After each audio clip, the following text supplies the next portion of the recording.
Ce message vous est présenté par l'Assemblée chrétienne Le Tabernacle. www.letabernacle.net.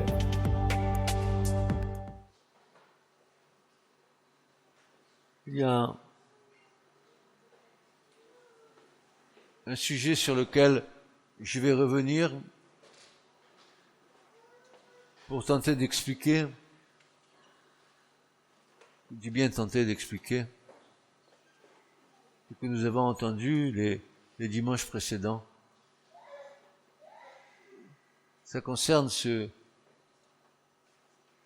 rétrécissement du temps. Nous avons cette impression nette que les jours ne font plus 24 heures, que les semaines défilent, les mois. On est bientôt en 2020, l'année 2019 on l'a pas vu passer.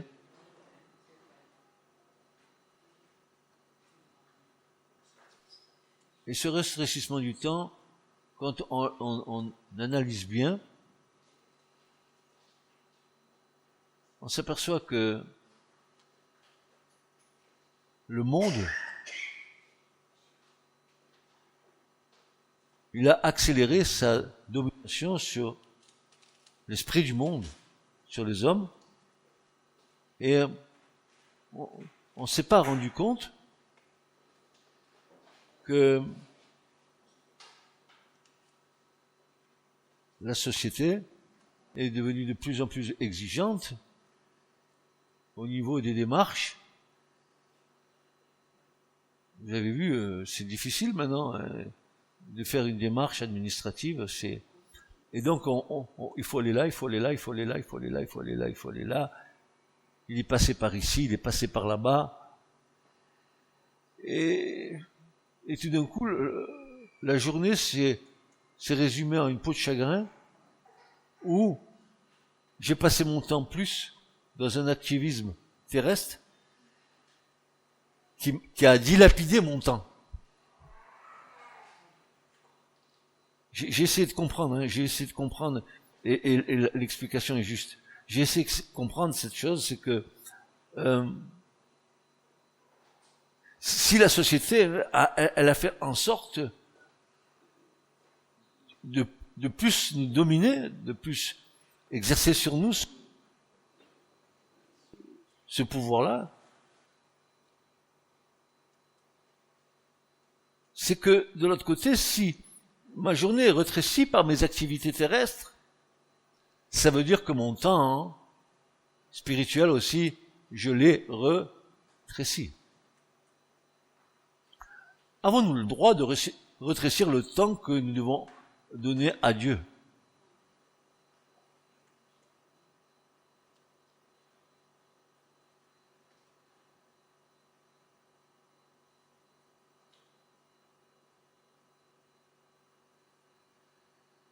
Après, nous rentrons dans une espèce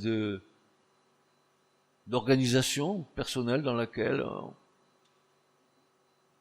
on fait des catégories, on doit faire ça et ça, et puis on doit donner ça aussi à Dieu, comme si Dieu rentrait dans nos cadres.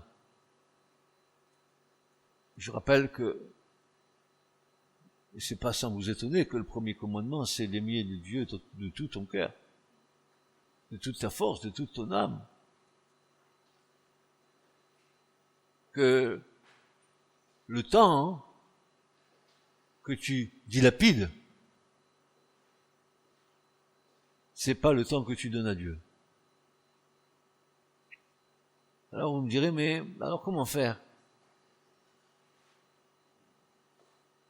Je disais là, c'est dans une réunion de semaine, je crois que j'ai pu dire ça, je disais que ce sont les violents qui sont part du royaume des cieux. Je parle de violents, d'hommes et de femmes qui se font violents sur eux-mêmes, qui se laissent pas embrigader dans leur forme de pensée, pour que mon temps, ou plutôt le temps que Dieu m'accorde, c'est un temps dont je peux y disposer moi-même. Je ne m'appartiens pas. Si j'appartiens à Christ, tout est à lui. Mon temps, tout. Mon argent, tout. mon mari, ma femme, tout, mes biens, tout est à lui. Alors, rappelez ce que disait l'Esprit Saint dans une réunion de semaine, où il nous disait, mais si le temps se rétrécit, vous devez redoubler dans la prière.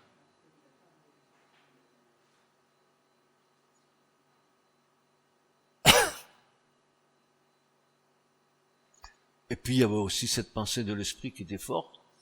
L'Esprit nous disait d'élargir les piquets, élargir nos cœurs, pour faire rentrer dans nos cœurs tout ce que nous avons laissé en bordure de route, pour lequel nous ne sommes pas toujours très investis dans la prière. Et l'Esprit nous disait, mais d'accord, vous priez pour vos familles, c'est bien, mais ça, c'est normal. Mais priez-vous pour ceux qui souffrent, etc., etc. On a eu vraiment une interpellation du Saint-Esprit. Moi, le premier, d'ailleurs.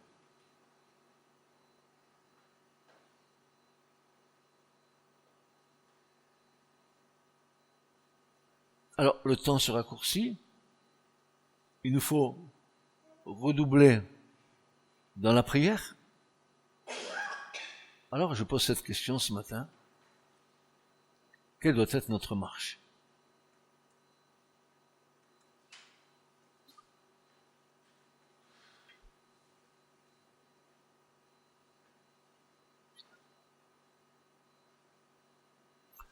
Il y a un verset de l'Écriture qui dit que la seule marche que Dieu reconnaisse pour nous, c'est la marche de la sanctification, sans laquelle nul ne verra le Seigneur. Donc attention, il y a le salut, mais il y a la marche dans le salut. Il nous faut être en harmonie avec la parole de Dieu. Ne te protège pas derrière une promesse, t'es sauvé, c'est bon. Le salut, ça se travaille. Et surtout, ça se travaille dans la sanctification.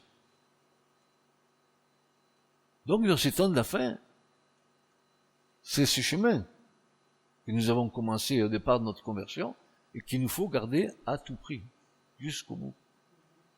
Car la sanctification, c'est la suite logique de notre repentance et du pardon de nos péchés. C'est la suite logique. Dieu nous a pardonné. Dieu nous a fait grâce en Christ. Pourquoi? Pour que nous marchions en nouveauté de vie. Et quelle est cette nouveauté? Marcher dans la sanctification, sans laquelle nul ne verra le Seigneur. Et dans ces temps de la fin, ce qui va faire la différence entre ceux qui disent appartenir à Christ et ceux qui le sont réellement, c'est cette marche dans la sanctification. La sainteté. Quel bien grand mot. Parce que on y a donné des significations parfois bien erronées. On en a même forcé le sens. Alors, Paul va nous déclarer ceci. Il va nous dire, mais que dirons-nous donc? Demeurions-nous dans le péché afin que la grâce abonde? Loin de là. Nous qui sommes morts au péché, comment vivrions-nous encore dans le péché? Donc c'est clair que la marche dans la sanctification, c'est la séparation nette avec l'ancienne nature, pécheresse. Dans la nouvelle nature, le Saint-Esprit étant en nous, va nous aider à dominer le mal par le bien. Il va continuer à faire son œuvre de purification en nous. Si nous avons été purifiés par le sang de Jésus de nos fautes anciennes, chaque jour, il y a un processus de purification dans nos vies. Ne serait-ce parce que je vis ma journée et que dans ma journée, j'ai des tas de pensées qui m'arrivent. Sont-elles toujours bonnes? Je le savais. Mais nous avons besoin d'être en règle avec le Seigneur sur ce plan. Alors,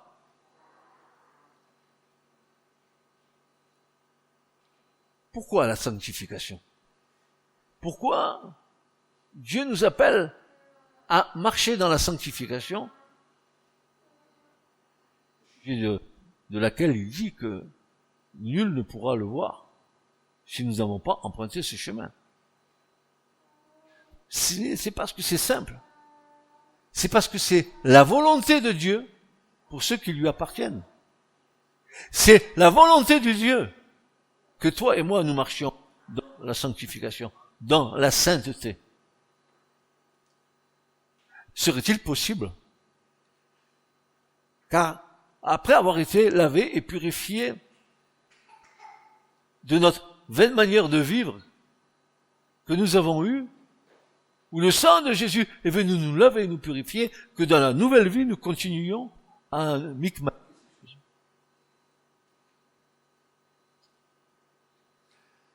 Et voici ce que Paul déclare. Il dit ce que Dieu veut, et à l'égard de tous, c'est votre sanctification. Dieu veut votre sanctification. Tu vas répéter avec moi, Dieu veut ma sanctification. Dis-le. Oui, oui, il veut ma sanctification. La tienne, la mienne. Et cette sanctification, c'est quoi? C'est que vous vous absteniez de l'impudicité. Il y a même évolution, pardonnez-moi, il y a même évolution dans la nouvelle création, dans la nouvelle manière de vivre. Il y a évolution, même dans les rapports sexuels entre mari et femme,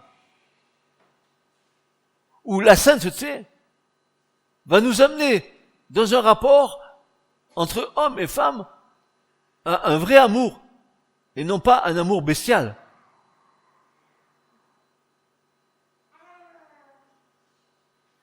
C'est que vous vous absteniez de l'impudicité.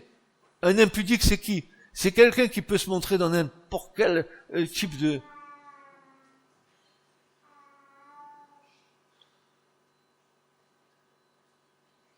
Impudique.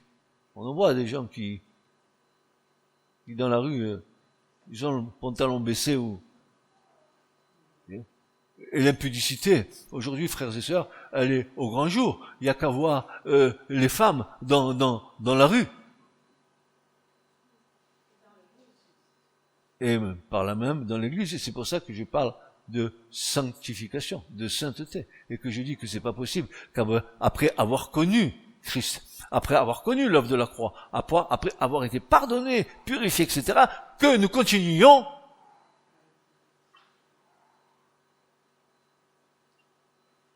c'est que vous vous absteniez de l'impudicité, et c'est que chacun de vous, mes frères et mes sœurs, que chacun de vous sache posséder son corps dans la sainteté et dans l'honnêteté.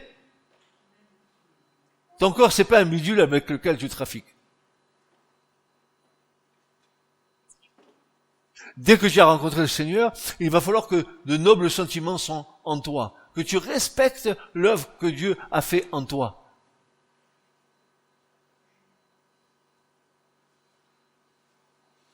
Sans vous livrer à une convoitise passionnée, comme le font les païens qui ne connaissent pas Dieu. Et voici ce que dit Paul, car Dieu ne nous a pas appelés à l'impureté, mais à la sanctification, à la mise à part. Tu es mis à part dans ta propre vie, tu es mis à part dans ton couple, tu es mis à part par Dieu.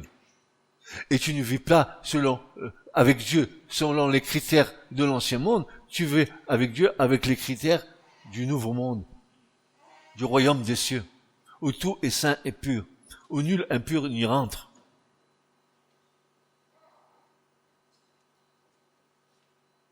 Et ça, on le trouve dans 1 Thessaloniciens, chapitre 4 et versets 3, 5 et 7. Alors je répète, ce que Dieu veut, c'est votre sanctification, c'est que vous vous absteniez de l'impudicité, c'est que chacun de vous sache posséder son corps. Il faut que tu maîtrises ton corps. Si tu manques de maîtrise, demande à Dieu, c'est un fruit de l'esprit. Que vous sachiez posséder votre corps dans la sainteté et surtout dans l'honnêteté. L'honnêteté. Comment puis-je être honnête avec mon corps?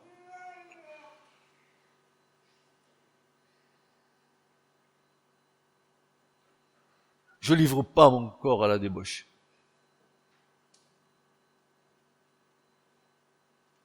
Dieu aime la sexualité, mais n'aime pas la sexualité dépravée, entachée du péché, de convoitise, de désirs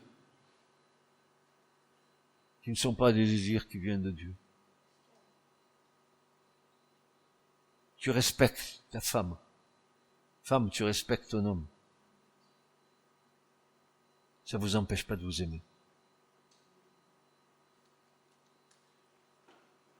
Sans vous livrer à une convoitise passionnée.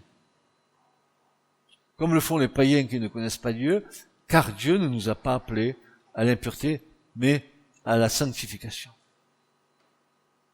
Alors Paul, toujours, en écrivant aux membres de l'église de Corinthe, leur rappelait cette nécessité de se séparer du péché, c'est-à-dire de se conserver saint. Pourquoi? À cause de la présence du Saint-Esprit en nous. Tu te rends compte le millimélo? Si tu dis avoir l'Esprit de Dieu en toi et que de l'autre côté,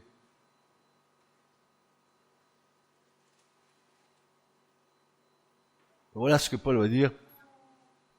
Regardez bien, entendez bien, ce verset maintenant il prend une dimension tout à fait différente, n'est-ce pas? Ne savez-vous pas que vous êtes le temple de Dieu?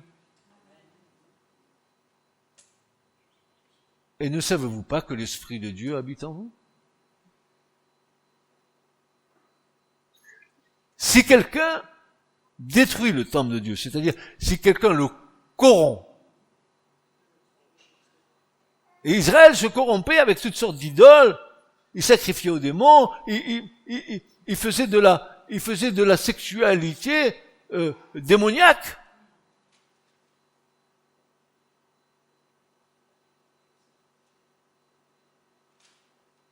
Si quelqu'un corrompt le temple de Dieu, Dieu le détruira. Car le temple de Dieu est saint, et c'est ce que vous êtes, dit Paul. 1 Corinthiens 3,16. Voyez,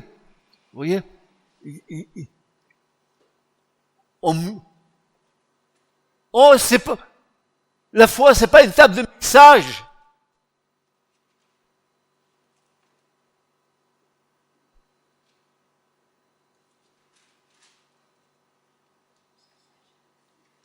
Nous disons, nous sommes remplis de l'Esprit Saint, et pourtant, si nous sommes honnêtes,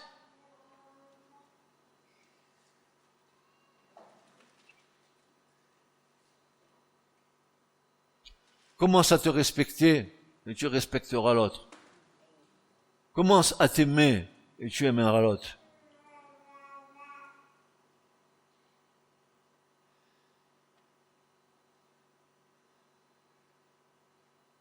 Toujours Paul, qui nous dit, fuyez l'impudicité.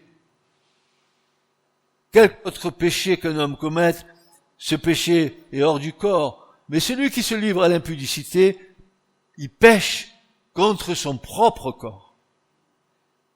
Je suis le temple du Saint-Esprit. Ah.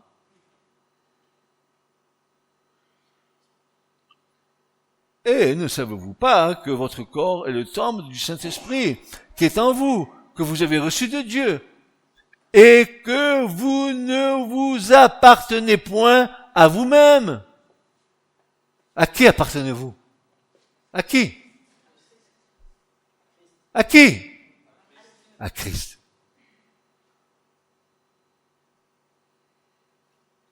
Pourquoi? Pourquoi? Parce que vous et moi, on a été rachetés à grand prix. Souviens-toi de la croix. Souviens-toi de la croix. Et Paul de terminer, glorifiez donc Dieu dans votre corps et dans votre esprit, qui ne vous appartiennent pas, mais qui appartient à Dieu. 1 Corinthiens 6, verset 18 à 20.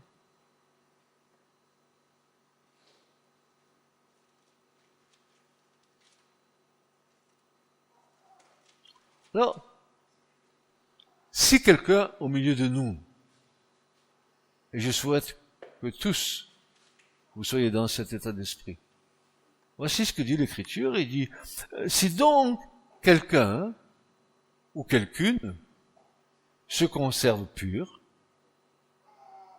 en s'abstenant de ces choses, il sera un vase d'honneur, sanctifié, utile à son maître, propre à toute bonne œuvre.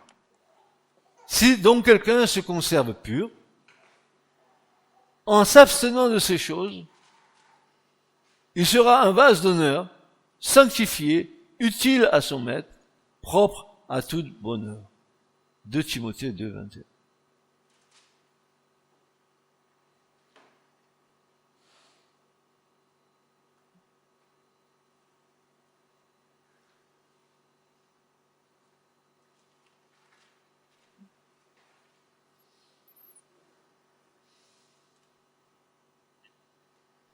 Et le psalmiste de nous déclarer,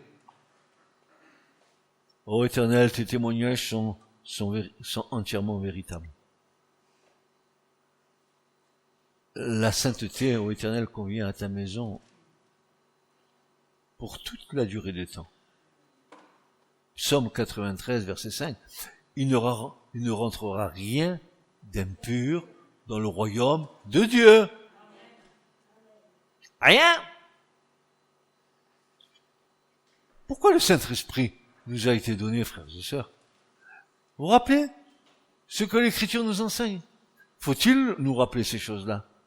C'est que le Saint-Esprit, qui vit en nous, il combat contre la chair et contre notre chair, afin que nous ne fassions pas ce que nous voudrions faire. Et c'est une grâce que nous avons, que le Saint-Esprit vive en nous, soit en nous, pour nous aider dans nos faiblesses.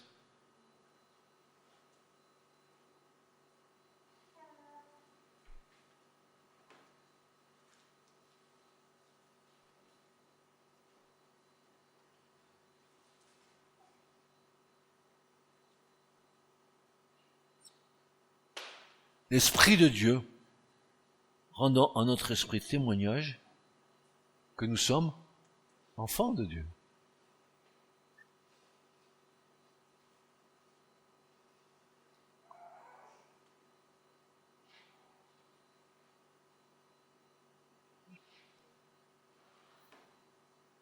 Devant la conduite de certains, nous sommes en droit de nous demander de quel esprit ils sont animés. S'il y a un esprit qui se manifesterait avec certains hommes se livrant au péché, ce n'est pas l'esprit de Dieu. Mais c'est un esprit séducteur et malfaisant, même s'il produit des miracles. Ne vous laissez pas entourlouper avec le merveilleux. Aucun miracle n'a converti personne, même avec le Christ. Aucun. Les gens en ont bénéficié, mais pas pour autant qu'ils ont suivi Jésus. Regardez les 10 lépreux. C'est un exemple. On est compte de la condition de ces hommes qui étaient séparés du peuple, ils ne pouvaient pas entrer en contact avec le peuple. Ils étaient lépreux. Ils étaient bannis. Jésus va les guérir. Normalement, il devait aller rendre témoignage au sacrificateur selon la loi de Moïse. Ils ont pris leur guérison et ils sont partis. Merci bien, au revoir. C'est pas un peu comme ça dans l'église, où les gens viennent pour qu'on prie pour eux, parce qu'ils sont fatigués ou malades, ou je sais pas trop quoi, on prie, ils ont un résultat dans la prière, Dieu les touche, Dieu les guérit. Vous croyez qu'ils sont reconnaissants? Pas à la personne qui a prié, mais à Dieu. Comme si c'était dans la normalité que Dieu nous guérisse, Dieu nous bénisse, Dieu nous remplisse nos poches de sous, d'euros. Il n'y a plus de billets de 500 euros maintenant. Réjouissons-nous.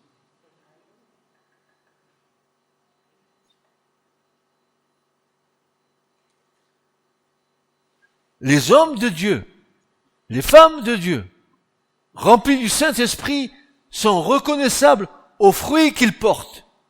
Quel fruit portent-ils, ces hommes et ces femmes? Ces hommes de Dieu, remplis du Saint-Esprit, ces femmes de Dieu, remplies du Saint-Esprit, sont reconnaissables aux fruits qu'ils portent, c'est-à-dire la sainteté et la vérité, le fruit de l'Esprit de Dieu.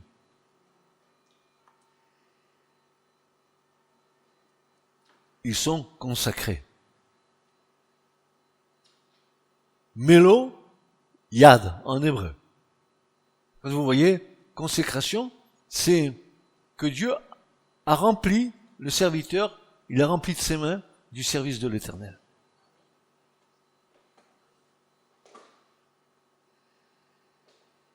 Alors, bien sûr, le Seigneur, il est d'une logique, on ne peut pas tenir devant ce qu'il dit. Alors, vous les reconnaîtrez. Oui, à quoi? Ben, à leurs fruits. Très bien. Alors, il continue. Cueille-t-on des raisins sur des épines? Hein? Est-ce qu'on cueille des raisins sur des épines? Toi qui travailles dans une cave. Non, n'est-ce pas? Non. Ou des figues sur des chardons.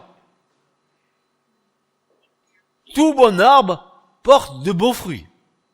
Mais le mauvais arbre porte de mauvais fruits. Un bon arbre ne peut porter de mauvais fruits, ni un mauvais arbre porter de bons fruits. Tout arbre qui ne porte pas de bons fruits est coupé et jeté au feu. Attention. C'est pas parce que tu dis Jésus, c'est pas parce que tu dis Alléluia, c'est pas parce que tu le roules par terre, c'est pas parce que tu fais des cabrioles, c'est pas parce que tu fais ci, parce que tu fais ça. Où sont tes fruits?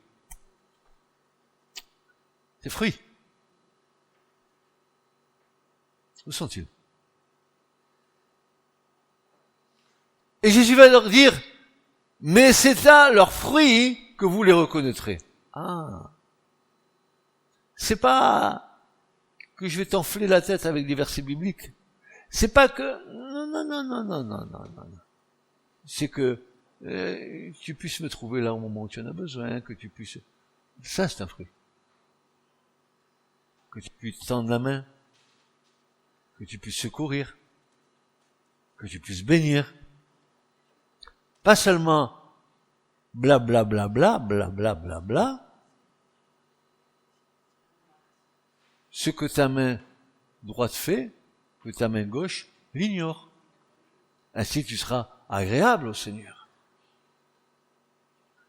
Dieu nous interpelle par sa parole. Il nous dit, partez, sortez de là. D'où on sort? Regardez, ne touchez rien d'impur. Sortez du milieu d'elle. Purifiez-vous, vous qui portez les vases de l'Éternel. Nous disons servir le Seigneur. Et nous avons tous une intention ou une prétention à vouloir servir le Seigneur, à porter les vases du Seigneur. Mais l'Écriture nous dit, purifiez-vous. Purifiez-vous. Purifiez les intentions de vos cœurs. purifier vos pensées.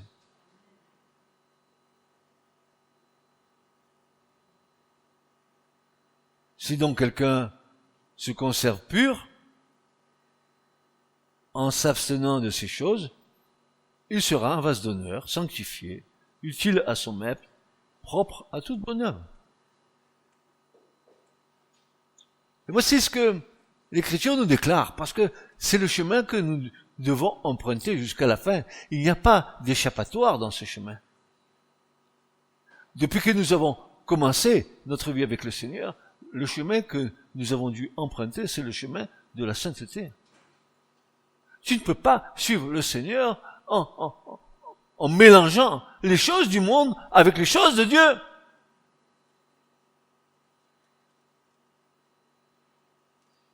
Tu ne peux pas suivre le Seigneur en te nourrissant de la parole de Dieu et puis de tout ce que le monde te donne, qui fait en toi une confusion.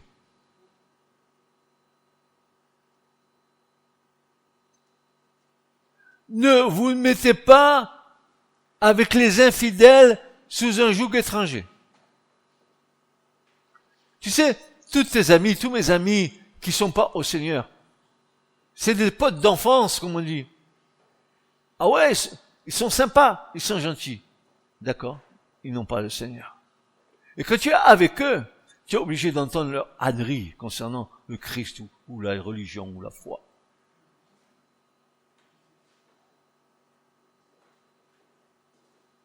Mais alors, Paul va le dire.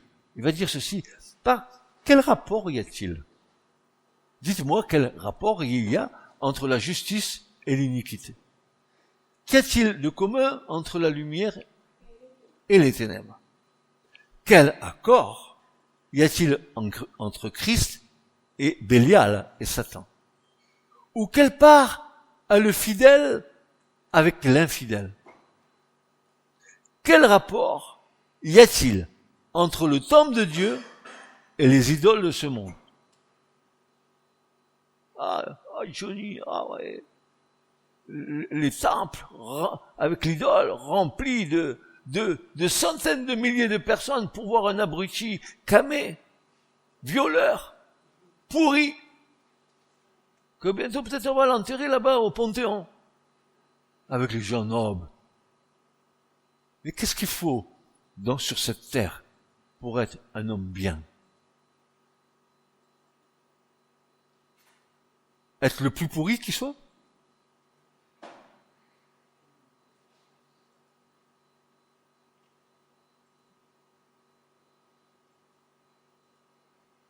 Quel rapport y a-t-il entre le temple de Dieu et les idoles?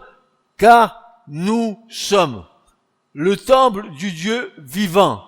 Comme Dieu l'a dit, j'habiterai et je marcherai au milieu d'eux, je serai leur Dieu et ils seront mon peuple.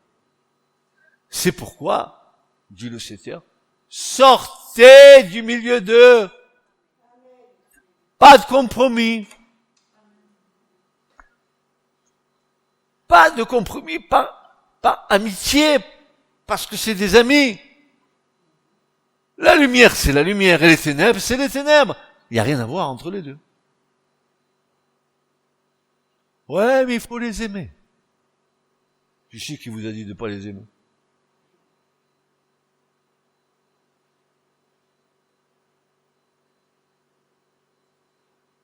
C'est pourquoi, sortez du milieu d'eux, séparez-vous, dit le Seigneur, ne touchez pas à ce qui est impur, et je vous accueillerai. Je serai pour vous un père, et vous serez pour moi des fils et des filles, du Seigneur Tout-Puissant. Ayant de telles promesses, bien-aimés, purifions-nous de toute souillure de la chair et de l'esprit, en achevant notre sanctification dans la crainte de Dieu.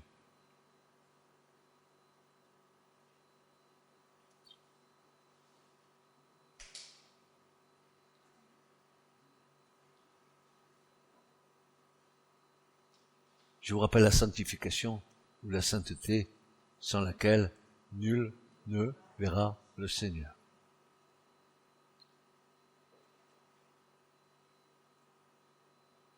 Ainsi, nos frères les apôtres donnaient à la sanctification une place importante dans leur enseignement. Que ce soit Paul ou Pierre ou Jacques ou Jean dans leurs épîtres, Paul écrit même que celui donc qui rejette ces préceptes, eh bien, il ne rejette pas un homme, mais Dieu qui vous a aussi donné son Saint-Esprit. Tous ces préceptes de Dieu, si nous les rejetons, c'est comme si nous rejetons Dieu qui nous a donné son Saint-Esprit.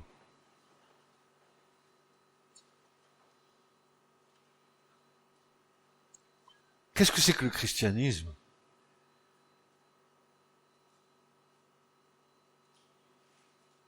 Le christianisme, ce sont des hommes et des femmes qui marchent conformément à la volonté de leur Seigneur, qui sont dignes de porter des vases d'honneur de la part du Seigneur, servant le Seigneur, aimant le Seigneur, se donnant au Seigneur, vivant pour lui.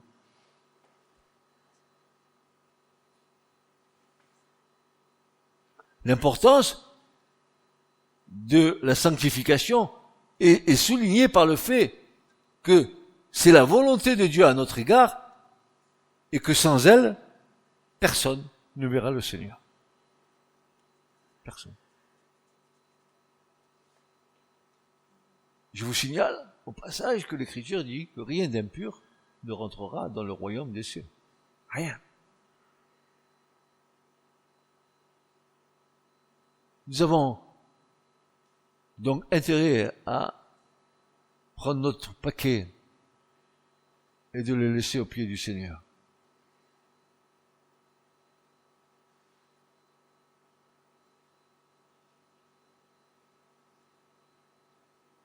Cependant, cette sanctification, elle est souvent négligée parce que nous ne sommes pas conscients de son importance et surtout que nous trouvons difficile de la mettre en pratique. Puis aussi, elle est mal comprise, parce qu'elle est confondue avec la perfection, ou alors elle est appliquée selon des concepts humains. Pourtant, cette sanctification est le chemin incontournable de toute bonne relation avec le seul vrai Dieu, le Créateur, le Père de notre Seigneur Jésus-Christ, l'Éternel, celui qui est assis sur un trône très élevé, mais qui, dans sa miséricorde et dans son amour infini, permet que nous ayons accès à son trône comme étant celui où il fait grâce. Oui, approchons-nous donc avec assurance du trône de la grâce, afin d'obtenir miséricorde et de trouver grâce pour être secourus dans nos besoins.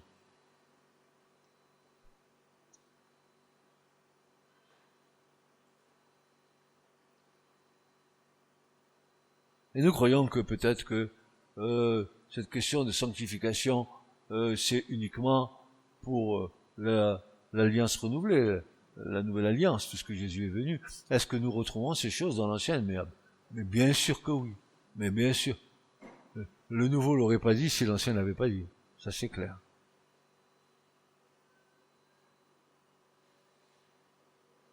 Dans l'ancien,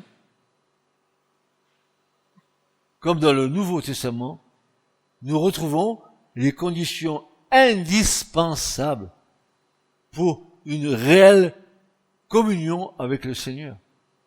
Le pardon, la purification de nos péchés et l'engagement sincère de nous séparer du mal.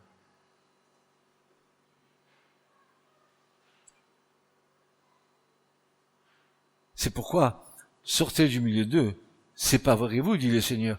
Ne touchez pas à ce qui est impur, et je vous accueillerai. Je serai pour vous un père, et vous serez pour moi des fils et des filles, dit le Seigneur Tout-Puissant.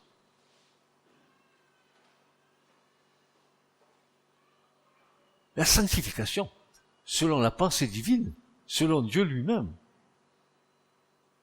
c'est l'action de se séparer du péché, de s'éloigner du mal et de s'abstenir de toute souillure morale et physique. C'est ça la sanctification.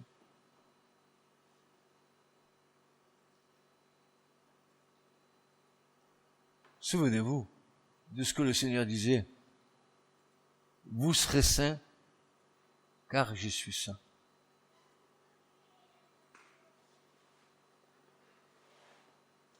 Le serviteur n'est pas plus grand que le maître.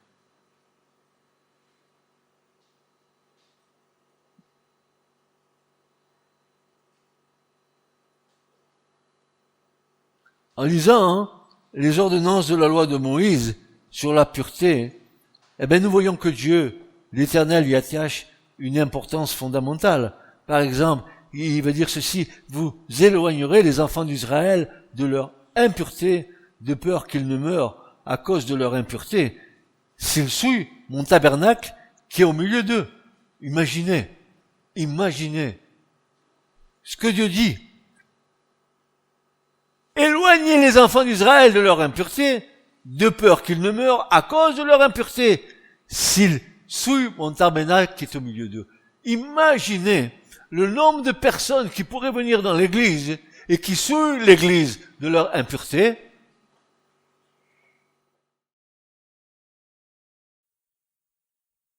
Comment voulez-vous que le Saint-Esprit soit à l'aise au milieu de nous? Comment voulez-vous qu'il y ait une onction tellement puissante au milieu de nous si ces choses-là ne sont pas dévoilées?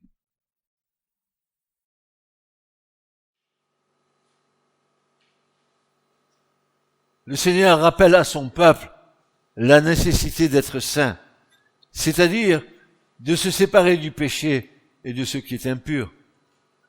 L'Éternel découvre le bras de sa sainteté aux yeux de toutes les nations, et toutes les extrémités de la terre verront le salut de notre Dieu. Partez, partez, sortez de là, ne touchez rien d'impur, sortez du milieu d'elle, purifiez-vous, vous qui portez les vases de l'Éternel. Ésaïe 52. Si nous prétendons servir le Seigneur, dans quel état nous nous présentons devant Dieu? Nous portons la parole de Dieu dans des vases d'honneur.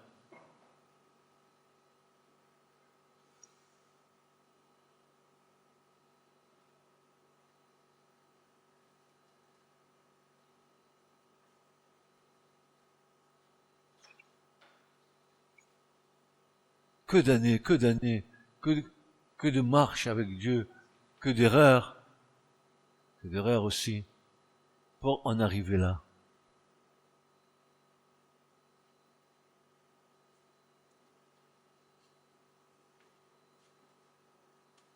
Et nous retrouvons cette même exigence de Dieu dans la nouvelle alliance, c'est-à-dire pour l'Église.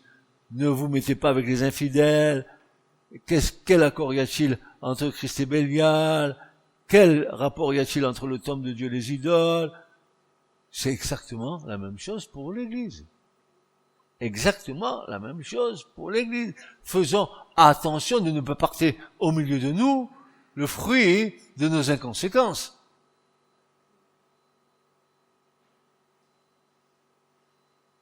Le péché, c'est quelque chose qui empêche l'action de Dieu. Le prix a été déjà payé. La croix, nous connaissons, vous connaissez. Si vous êtes là ce matin, c'est parce que la croix a fait une œuvre en vous. Pécherions-nous donc? Qu'ainsi n'advienne, dit Paul, mais bien sûr que non. Est-ce que nous allons retourner à ce que nous avons vomi? Mais bien sûr que non.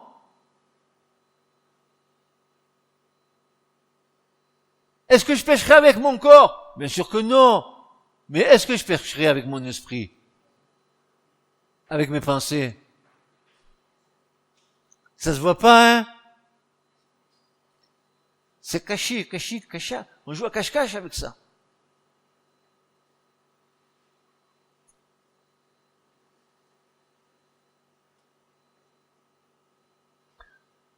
Le but de la sanctification, c'est d'être mis à part pour Dieu, consacré, selon la signification du mot hébreu que vous connaissez tous. Kadosh, Kadosh, Kadosh, Adonai Sevaot, Saint, Saint, Saint, l'Éternel, le Dieu des âmes. Kadosh, Kadosh, Kadosh, Kadosh, Kadosh, Kadosh, Kadosh, Kadosh, Kadosh. Ah ouais, c'est bien. Chante, chante, chante, rouge-gorge. Chante, canari. Chante.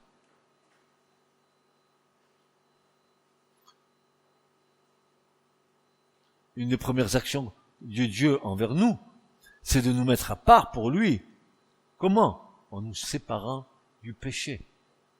Tu peux pas être avec Dieu si tu n'es pas séparé du péché. Tu peux pas dire, oh Dieu, on fait un deal, toi et moi. Je suis avec toi, mais laisse-moi de temps en temps m'éclater.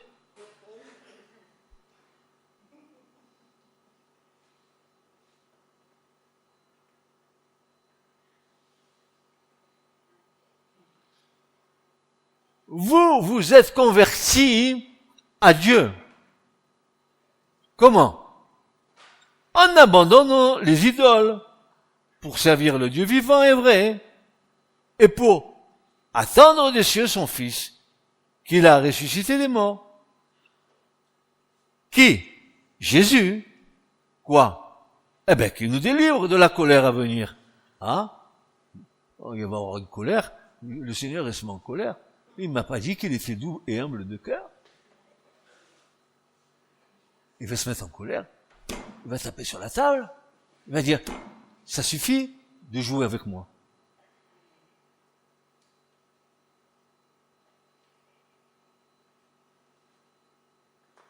Tu as fait peut-être ta nouvelle religion. Tu as fait de l'évangile peut-être ta nouvelle religion avec laquelle tu t'adaptes très très bien dedans. Tout ce qui m'arrange, c'est bon. Tout ce qui me dérange, je le file à ma femme.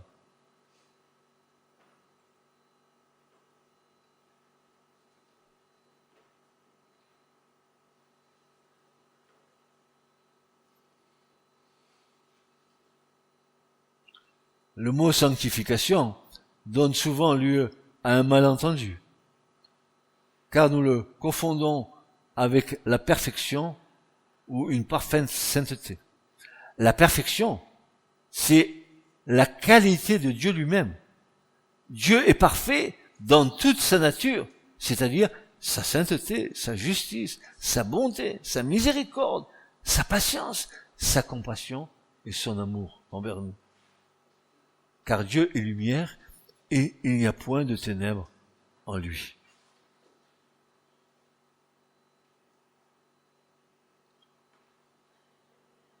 Est-ce que tu connais la signification du mot sanctifié? C'est quoi? C'est mis à part pour qui? Pour qui? Pour le Seigneur.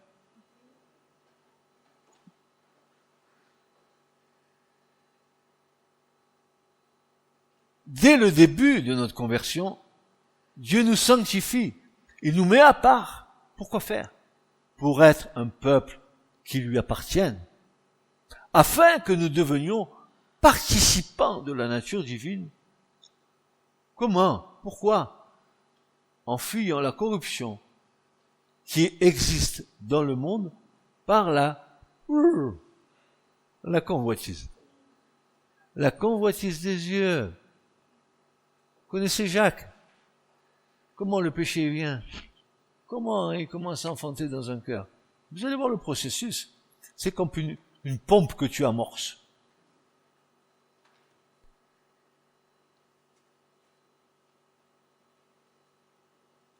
Jésus-Christ, notre Sauveur, s'est donné lui-même pour nous, afin de nous racheter de toute iniquité et de se faire un peuple qui lui appartienne, purifié par lui et zélé pour les bonnes œuvres. Frères et sœurs, je disais tout à l'heure que le temps est court, que nous devons nous démultiplier dans la prière, mais ça n'empêche que nous devons marcher dans le chemin de la sainteté.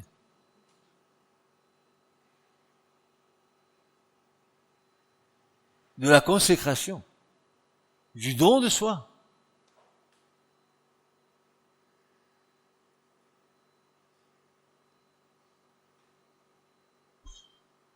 On a souvent ce désir d'aménager les choses de Dieu avec nos vies. En fait, une espèce, tu sais, le truc moulinex, là, une mixture comme tu fais la mayonnaise. Et tu te montres ça, terrible. Ah, est-ce que c'est bon? Un peu de Dieu, un peu de moi, oh, c'est merveilleux, tu vois. Goûte-moi ça comme c'est bon.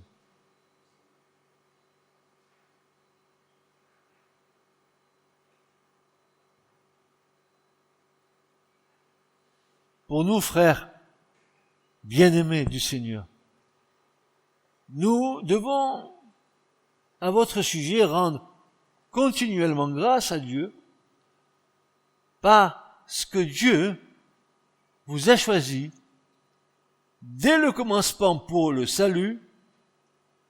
Et regardez ce qu'il est mis là. Oh, vous devriez le lire ce verset. Oh, que vous devriez le lire ce verset. Je répète. Pour nous, frères bien-aimés du Seigneur, nous devons, à votre sujet, rendre continuellement grâce à Dieu, parce que Dieu vous a choisi dès le commencement pour le salut. Par quel moyen il nous a choisis? Par la sanctification de l'Esprit. L'Esprit Saint nous a mis à part. Par la foi en la vérité. Par la foi en la vérité.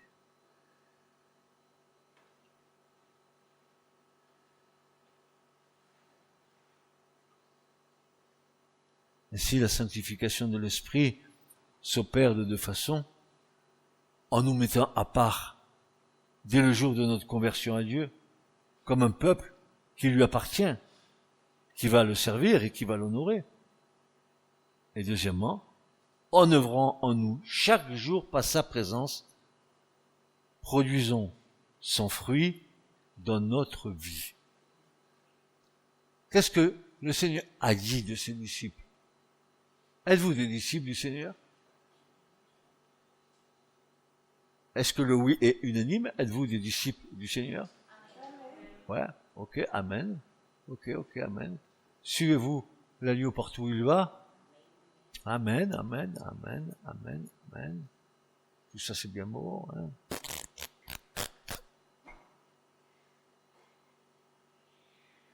Maintenant, il nous faut produire le fruit. Le fruit. Oh, je suis chrétien, ah ouais. De quelle église tu es? Ah, l'église évangélique que je nous donne. Ah ouais. Voilà. C'est ça tes critères. Tu fais encore référence à une référence humaine. Tu dis pas à l'autre, ah mais moi, j'appartiens à Christ. Ouais, tu connais pas mon pasteur? Il est gentil, un peu tordu, mais il est pas mal.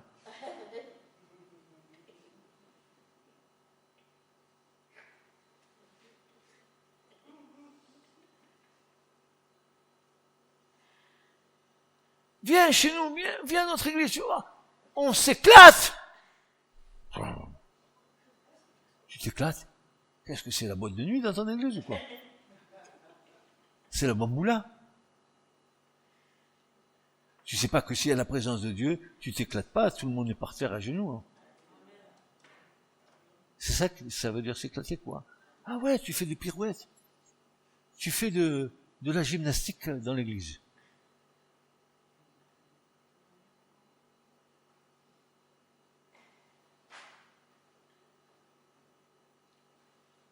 Ainsi, nous devrions comprendre que nous ne pouvons pas suivre le Seigneur comme nous l'entendons, adaptant les Écritures selon nos pensées, mais surtout selon les principes de sainteté du royaume des cieux.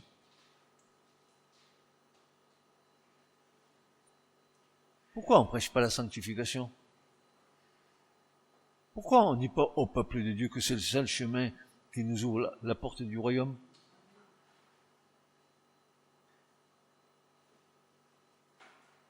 Oui, Jésus t'a sauvé. Amen, amen, amen, amen. Remercions-le de son salut. Mais n'empêche qu'il y a des exigences et des lois dans le royaume de Dieu que tu dois respecter. Si tu prétends servir Dieu, il faut que tu sois intègre dans toute ta vie, que tu sois crédible dans toute ta vie, qu'on puisse voir en toi les fruits que tu portes, pas seulement le blablabla que tu dis. Mais les choses qui vont te toucher au plus profond de toi-même.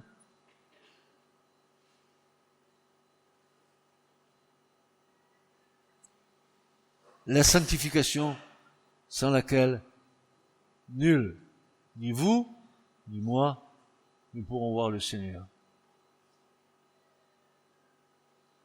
Je désire tellement porter les vases d'honneur, les choses saintes du Seigneur. Quel privilège! Quel privilège! Être des Lévites. Ah, vous vous rappelez vendredi soir? Être des Lévites. Consacrés par Dieu pour le service de l'Église. Ceux qui servent dans l'Église, ce sont des Lévites. Qui servent qui? Dieu, oui, mais aussi leurs frères et leurs sœurs.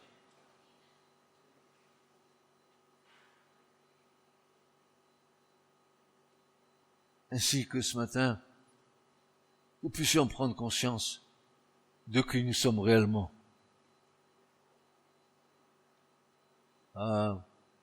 Peut-être devons-nous jeter certains masques derrière lesquels nous nous cachons. Peut-être sommes-nous à l'aise avec ce que nous disons parce que nous le vivons. Mais je vous signale que c'est le seul chemin que je connaisse dans l'Écriture qui nous donnera accès au royaume des cieux. Vous serez saints, dit le Seigneur, car je suis saint. Et rien d'impur entrera en haut. Rien. Rien. Rien. Ainsi, ayant écouté ces choses ce matin, mes frères et mes sœurs, nous devons prendre conscience de qui nous sommes réellement. De ne pas nous cacher derrière nous-mêmes, mais d'être vrais. Être vrai dans le véritable, dans le Seigneur, afin que nous puissions plaire à Dieu en Christ et par le Saint-Esprit. La sanctification de l'Esprit qui nous a mis à part. Le Saint-Esprit nous a sanctifiés, nous a mis à part, il nous a scellés, Nous sommes une propriété de Dieu. Ainsi, ferais-je ce que j'ai envie de faire? C'est pas possible.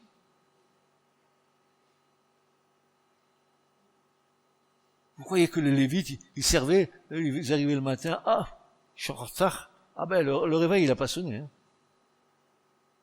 Et quand ils rentraient dans le, non. Tu t'es lavé les mains, les pieds? Parce que tu peux pas aller là-bas faire le service si tu l'as pas fait. Sous peine de quoi? De mort. Ça rigole pas, n'est-ce pas? Nous, on meurt pas. Sous la grâce. Mais attention, ce qui va se passer. C'est encore pire. Nous allons être surpris fort de nos soi-disant.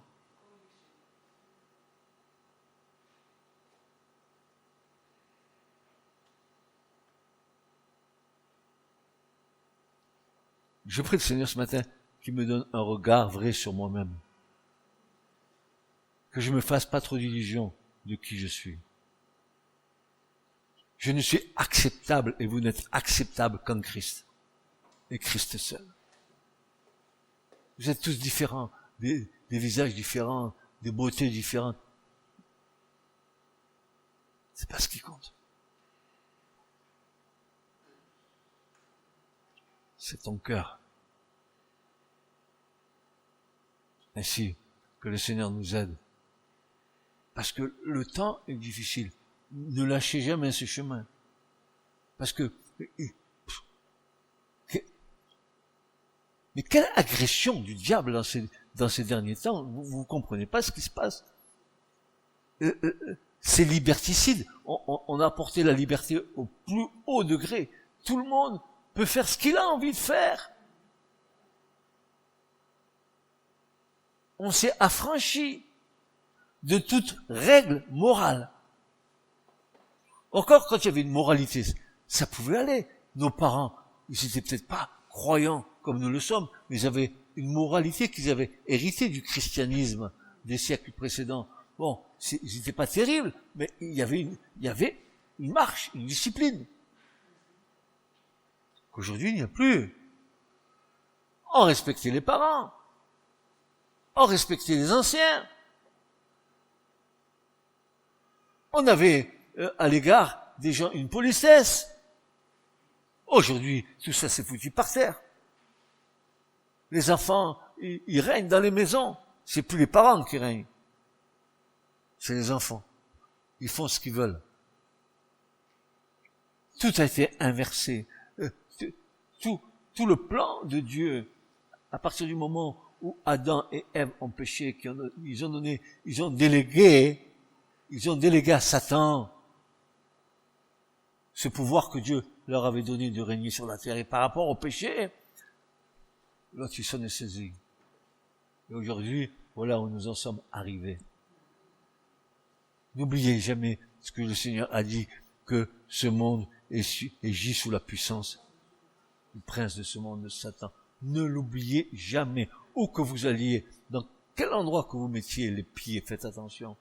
Vous êtes en territoire ennemi. Il n'y a rien de bon dans l'homme tant que l'homme ne s'est pas donné à Dieu. Voilà. Que Dieu vous bénisse. Que Dieu vous garde. Et qu'il vous conduise. Et prions les uns pour les autres. Afin que nous ne défaillions pas dans notre foi. Afin que nous restions fermes et inébranlables. Ce message vous a été présenté par l'Assemblée chrétienne Le Tabernacle. www.letabernacle.net